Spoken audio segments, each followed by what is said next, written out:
उपमुख्यमंत्री सुनेत्रा पवार यांची राष्ट्रवादीच्या राष्ट्रीय अध्यक्षपदी निवड झाली आहे। मुंबईमध्ये राष्ट्रवादी पक्षाच्या कार्यकारिणीची बैठक झाली। यावेळी पक्षाचे नेते प्रफुल्ल पटेल यांनी सुनेत्रा पवार यांच्या नावाची घोषणा केली।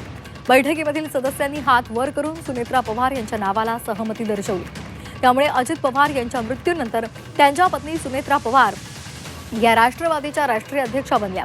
तर राष्ट्रवादीचे प्रदेशाध्यक्ष म्हणून सुनील तटकरे यांची पुन्हा एकदा निवड झाली। दिलीप वळसे पाटील यांनी त्यांच्या नावाची घोषणा केली।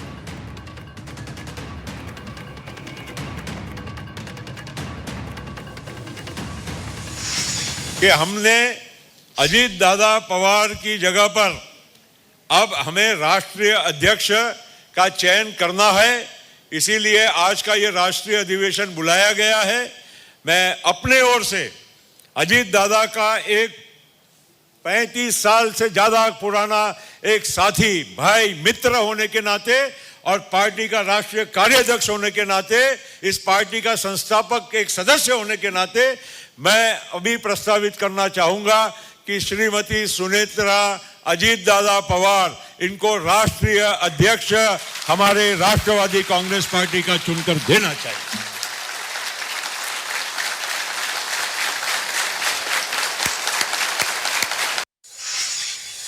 आणि समाजकारण करताना माझ्यासाठी सगळं काही नवीन होतं।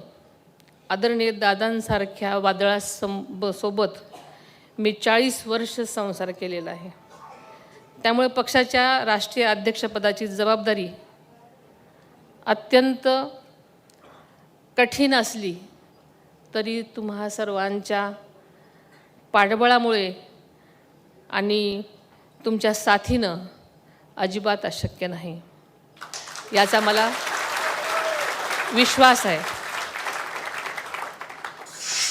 राजधर्म आणि धर्मशास्त्र याचं पालन करण्याचं काम आम्ही प्रामाणिकपणाने केलं। आणि धर्मशास्त्र आणि राजधर्म काय सांगतोय की एखादी व्यक्ती गेल्याच्या नंतर 40 वर्षाची सावलीसारखी साथ देणाऱ्या वहिनींच्या पाठीमागे उभं राहणं हा आम्हाला राजधर्म आणि धर्मशास्त्र समजत होतं। म्हणून वहिनींचं त्या ठिकाणी उपमुख्यमंत्रीकडून पक्षाचा नेता म्हणून निवड करण्याचा निर्णय घेतला। भले तर आम्ही टीकेचे धनी झालेले असू, परवा त्याची नाही।